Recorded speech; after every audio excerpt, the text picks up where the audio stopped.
दीप अमावस्येच्या दिवशी दिव्यांची पूजा कशी करावी? श्रावणाचा पवित्र महिना सुरू होण्याच्या आदल्या दिवशी ही अमावस्या येत असल्याने घरातील दिव्यांची पूजा केली जाते.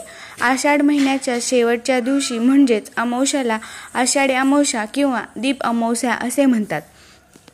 श्रावणाचा पवित्र महिना सुरू होण्याच्या आदल्या दिवशी ही अमावस्या येत असल्यामुळे घरातील दिव्यांची पूजा केली जाते. दीप अमावस्येच्या दिवशी सकाळीच घरातील दिवे, समया, निरांजने, लांबण दिवे घासून पुसून स्वच्छ केले जातात. दिवे चकचकीत करून पाटावर मांडून त्यांची पूजा केली जाते. पाटाभोवती रांगोळी आणि फुलांची सजावट करून सर्व दिव्यांमध्ये तेल वात लावून प्रज्वलित करून ही दीपपूजा केली जाते. काही ठिकाणी ओल्या मातीचे दिवे करून त्यांचीही पूजा केली जाते.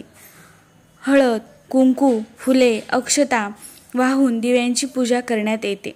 अनेक जण कणकेचे उकडलेले गोड दिवे बनवून त्यांचा नैवेद्यही दाखवतात. सायंकाळी सर्व दिव्यांची आरती केली जाते.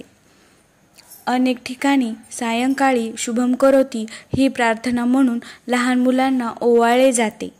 तर तुमच्याकडे तुम्ही दीप अमावस्या कशी साजरी करता मला कमेंट करून नक्की सांगा. थँक्यू.